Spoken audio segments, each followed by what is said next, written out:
Hey guys, this is Aisha Shelton. And this is Kevin Shelton. Welcome back to Marriage and Real Estate. Welcome back, everybody. Well, we got 30 good minutes, so let's give the people 30 good minutes worth of content. Get the people what they want. Let's give the people what they want. Awesome. So we are starting off with intentionality. So today's episode is an intentional marriage, intentional start. In true marriage and real estate fashion, we'll break it down into marriage, and we'll talk about marriage and what we mean by intentional marriage, and then we'll talk a little bit about business and an intentional start and what that intentional start can look like. So let's kick it off with an intentional marriage. So let's talk about being intentional about spending time with your spouse. Right. So I know one thing that we're getting better at. I can't say that we do it perfectly, but we have always wanted to spend more time together than not. So being very intentional about having date nights, even with, young children and pickups and drop-offs, we want to make sure that we get in that good date time, even if it's a movie on the couch. So we want to have that long-term marriage where even when our kids are gone, we still have each other. Yeah. And if I could think about one thing we were intentional about, it was our bedroom and kicking Austin out, at a suitable age. Guys, we didn't kick her out too soon, but we certainly kicked her out at the ripe age of about 6 months. Because we didn't want a co-sleeper, right? And we wanted to be intentional about the time that we were spending together in the evening during, you know what I mean? And we didn't want that kind of distraction. And so you hear of families who are empty nesters, people who have had children and the children go off to college or they go live their lives, and then they look at their spouse and don't know. And be like, who are you? Who are you? Like, what have you grown into? It's different, right? So being intentional about spending time with your spouse, we think is very important. Some of the things that Kevin mentioned was date night. So here in Houston, there's this new rooftop cinema, and shout out to Mark Haywood, our insurance guy, who hosted that event. It was perfect for a couple's night. And I'm looking forward to, this is kind of a Mark Haywood plug. You should definitely Google him with Northwestern Mutual. He's looking forward to creating these lifestyle experiences, and we're all down for it, especially because that's another way that we can make intentional couple time. And it was great to do something different. How many times do you go to AMC or whatever? Right. And being on a rooftop, the weather was actually really nice. It was perfect. And we just had a great time. So, it's those type of experiences that bring us closer together. Mm-hmm. And those are the things that you remember 10 years down the road when your babies grow up and they go to college or camp or something, and you're like, I'm still in love with this person because we invested all this time in each other. Well, it becomes a habit too, right? Like spending time with your spouse becomes a thing. Yeah. And it also sets a good example for our children too. Like, I remember my parents always did something together, or they were always together. And so that's kind of what we think about when we think about spending intentional time. And, the love that we're in right now, we hope to keep that flame going by being intentional about the time that we're spending together. No, and that's a good point when you talk about the kids or whatever. So our next point is to be intentional about your spouse's needs. Mm-hmm. And I think it's very easy to get caught up in your kids' needs. Like, oh, well, Austin has soccer, or Kayla has dance, or, somebody needs to go get their hair done. And you never worry about, maybe my wife wants ice cream, or maybe, a birthday's coming up, or spontaneous flowers, or just a back rub after a long day. So when you're so focused on life, in the rigmaroles and the runarounds and the errands and the back and forth, it's really easy to forget that you're you're not responsible for that person, but you are responsive to their needs. Yeah. One book that was gifted to us by a couple that has been married for quite some time. I'm just name dropping today. Rodney and Val. Thank you, Rodney and Val. Rodney and Val gave us a book called His Needs, Her Needs. And ourselves and other couples that we know who read that book, it really resonated with them. For me, and this is just a truth moment, it's really easy for me to get comfortable in being me. And what happens when you get married is you're a person and you do things one way, and you know how you live and how you sleep and how you prefer to sleep, and all of those things are what makes you comfortable. And then you get married, and then maybe somebody likes to sleep with the TV on, or maybe somebody is more comfortable with a certain temperature. And so being intentional about your spouse's needs, when I think about being intentional about Kevin's needs, and this is very personal, I need to put myself aside sometimes so that I can give you what you need. And sometimes that's not even like natural for me, but it's important that I meet your needs because we're going to be together forever. Mm-hmm. And if you're not happy, forever is a long time to be unhappy. We're never leaving each other. No, I mean, that's a true story. I mean, I think about some of the small things, just the idiosyncrasies of,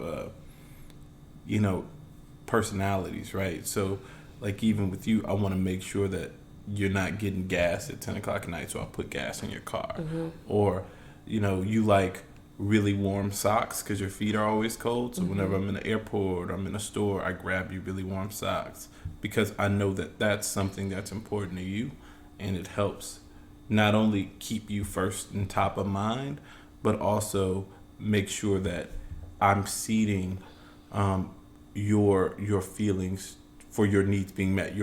Your love tank is full because I'm consistently striving to meet your needs, and that's a goal of mine. So. Yeah, and Kevin is much better at this, to be honest, than I am, right? Well, that's my love language. It is. It's his love language, and even when I think about, where we came from before we were together, I had a very single mindset, and even when I was in a relationship, it was like, you do your thing and I do my thing, you make yourself happy, I'll make myself happy, and which is very different from the marriage that Kevin and I have. We are very much a together kind of married couple.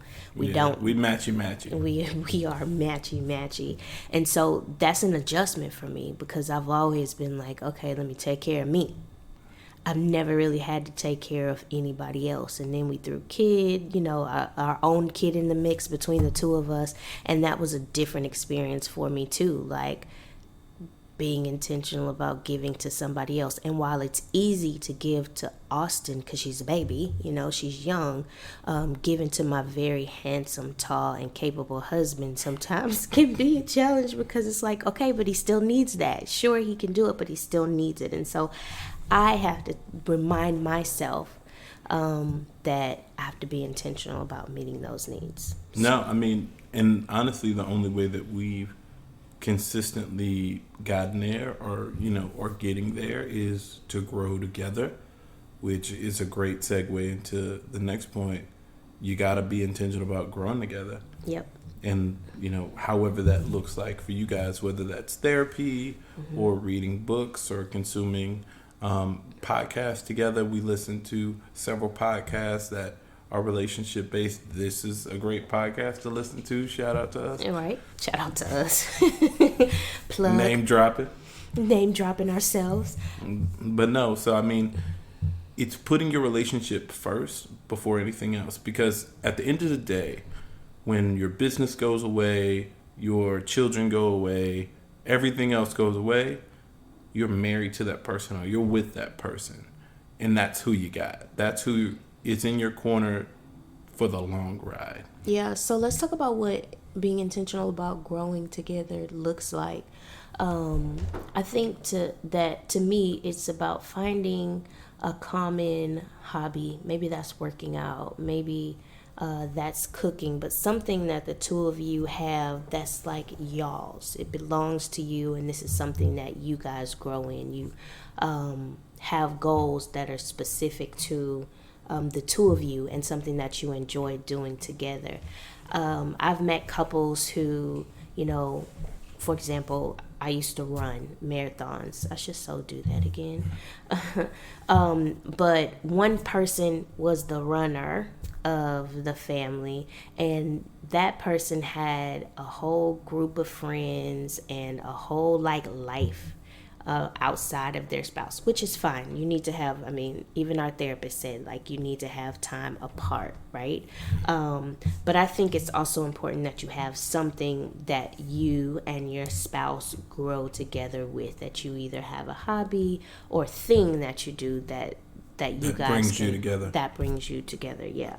Yeah, I definitely agree. I know that even though when we first dated and you were into marathons and I started training with you, it brought us together because we're getting up every day or every Saturday with the intention of running. We had to find a babysitter. We had to do a lot of things to make sure that we had that time together at 4 in the morning, 5 in the morning to go out and run. And even though we didn't run in the same group, the experience brought us together.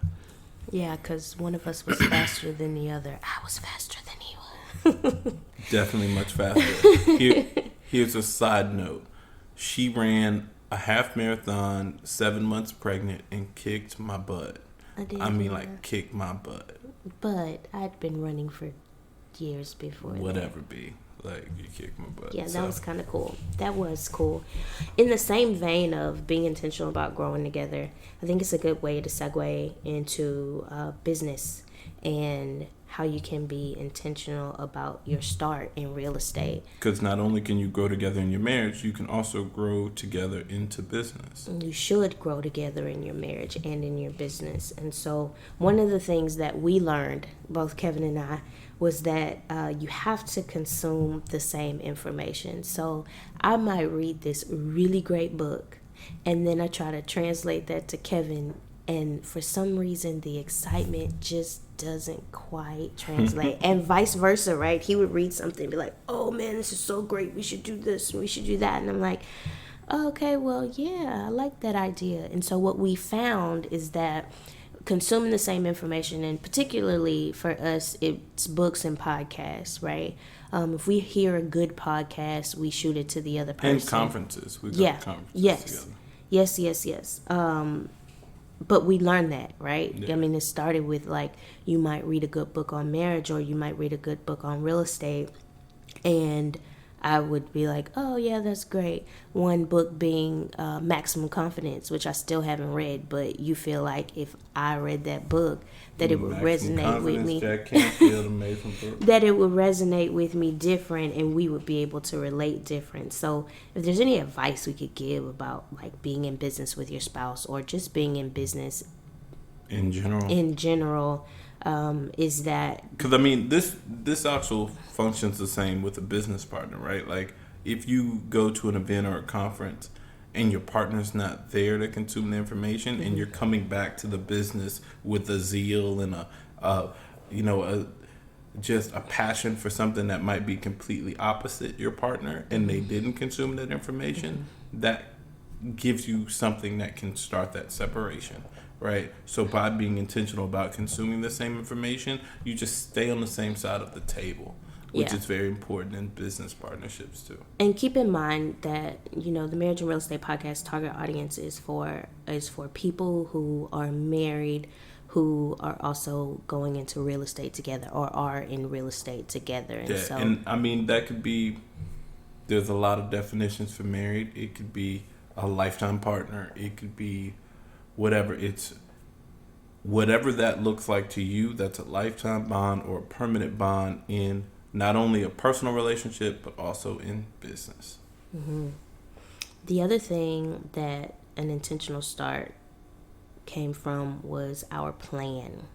We had a plan, and I think we talked about our plan in past podcasts before, But there's just something to be said about the power of planning. The power of planning, and the confidence you have to launch whatever it is you're doing when you feel like you have a solid plan. And I don't know how many times I've heard people say, I'm starting a business and I'm going to quit my job. I'm going to step out on faith. Yeah, I'm stepping out on faith and I'm going to quit my job and I'm going to pursue this business. We don't recommend that. No. And we definitely did not do that. So we had a 5-year plan. 5-year plan, 10-year plan, 2-year plan.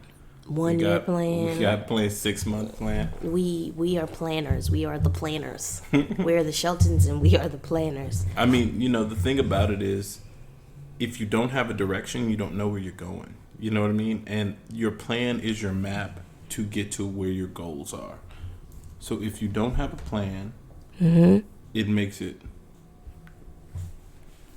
really difficult to achieve your goals because you don't know what direction your goals are in. Yeah, you just like shooting in the dark, right? So I went to a conference this weekend and they made a good point. Several of the speakers made the same point, and it was like, well, how much money do you want to make this year in your business? Okay, and so the typical answer was like $100,000, and they broke it down to how much money do you need to make per month, and then once you get that month number, how much money do you need to make per week, and then day, and then they calculated it all the way down into achievable bite-sized goals that helped you to achieve this number. And so for somebody to say, I want to make $100,000, or I want to make $1 million in my business, sure, that's all fine and dandy. What's the plan to get there? I mean, because even if somebody asked you, $100,000, is that pre-tax, post-tax? You know what I mean? $100,000, is that in revenue? Like, what do you, $100,000, what? Because if your goal is to take home $100,000, then you might need to make much more than $100,000 in order to hit that number. But that comes to your plan. Because if you don't know the answers to all those questions, you need to start from the planning process. Yeah.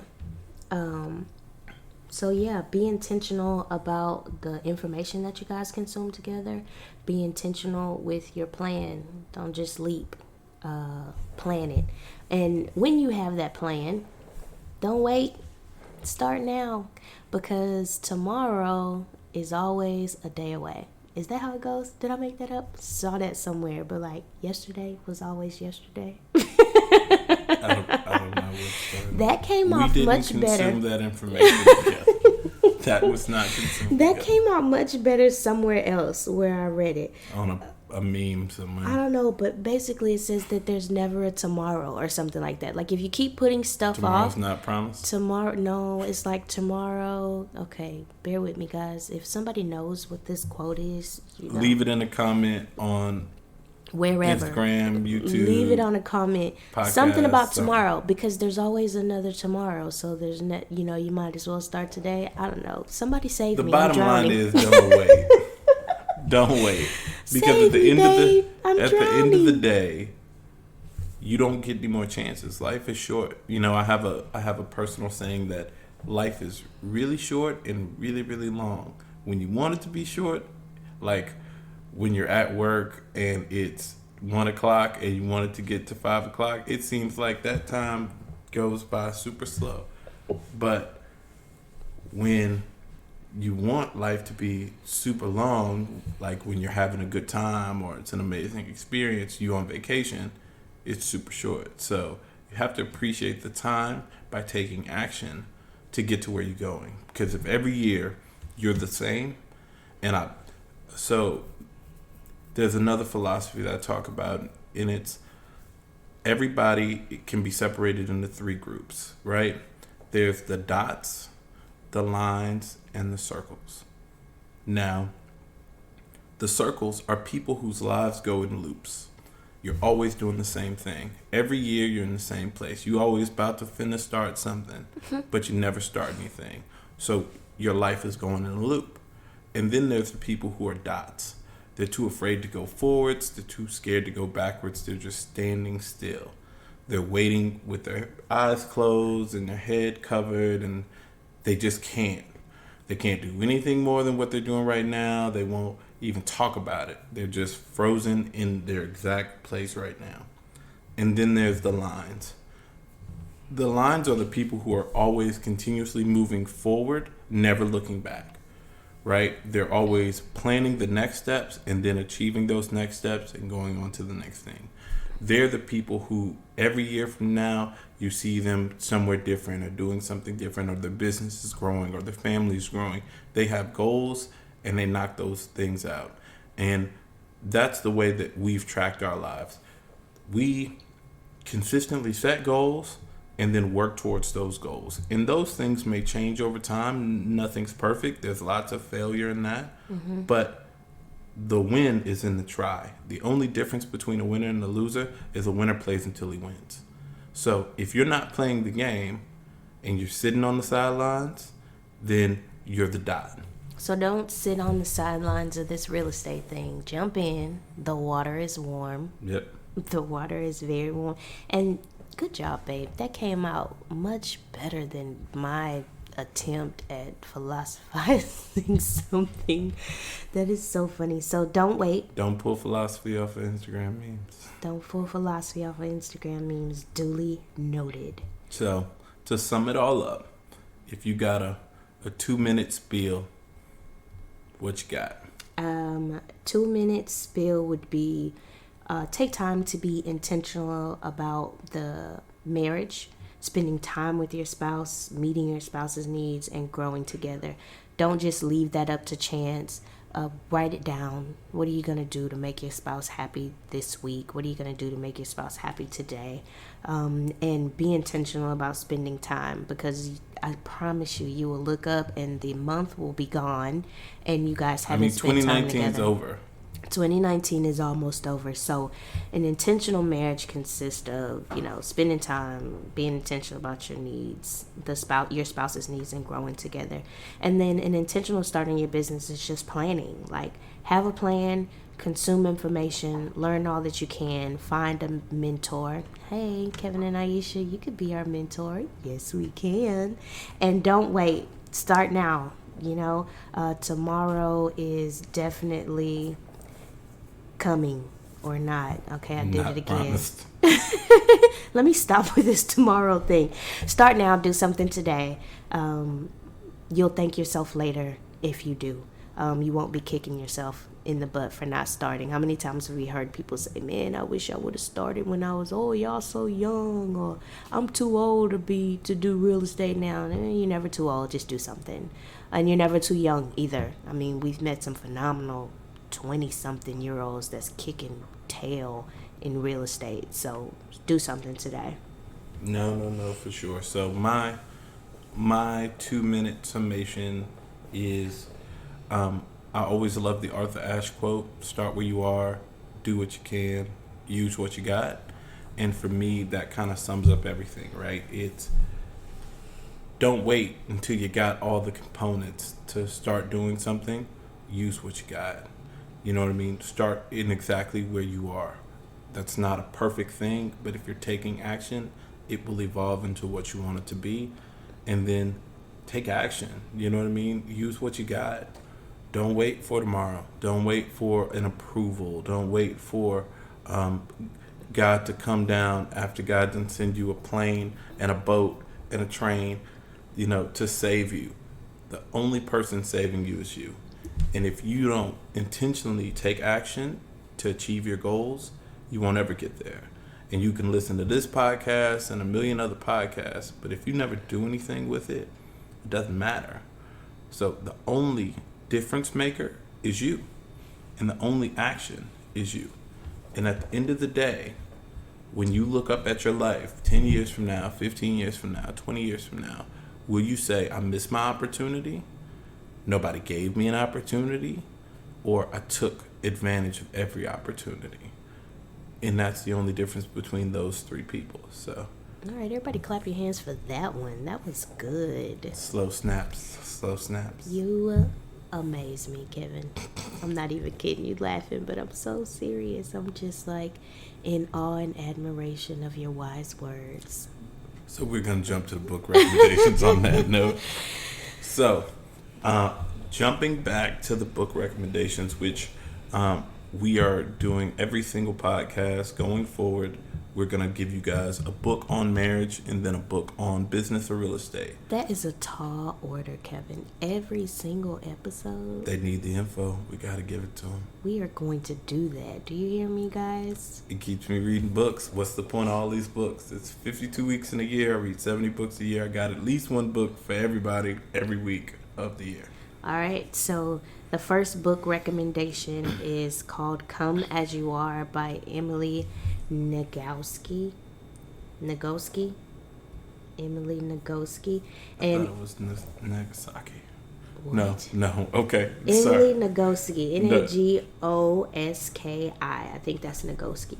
And this book was recommended by our therapist and is extremely interesting. And I think that couples will get a kick out of it together. Sometimes some parts of it is a little dry, but the good stuff is really, really good. And I haven't gotten to the end yet, but I'm looking forward to consuming all of the information that is in this book, Come As You Are. Awesome. And our business / real estate book for this week is an oldie but a goodie, Think and Grow Rich by Napoleon Hill. I was reminded about this book because some very good friends of ours were a part of a movie production, a live action production of this book. And it's just an amazing book that talks to you about goal setting and how to actually get your best life, like how to actually do the things that we're talking about in this podcast. And it all starts with your mindset. And this book is a cornerstone of a lot of people's wealth building journey, business journey. It's just an inspired story. Napoleon Hill is an amazing author, and he has lots of fantastic books, but this is one of the best, and it's kind of a starting point. So we wanted to definitely recommend this book, and please let us know what you think of these recommendations once you read them. We want to hear feedback from you guys. Please drop us a note, whether that's on Instagram or Facebook or Apple Podcast or Spotify. In the email, you can email us at mnrpodcast@knacompanies.com. Please, we love your feedback. We want to hear it. We're excited to connect with you guys. We also want to say that this podcast is brought to you by our second K&A event of the year, which is How to Grow Your Retirement Through Real Estate. So we're going to be sending out the info for that event coming shortly here for the end of the month.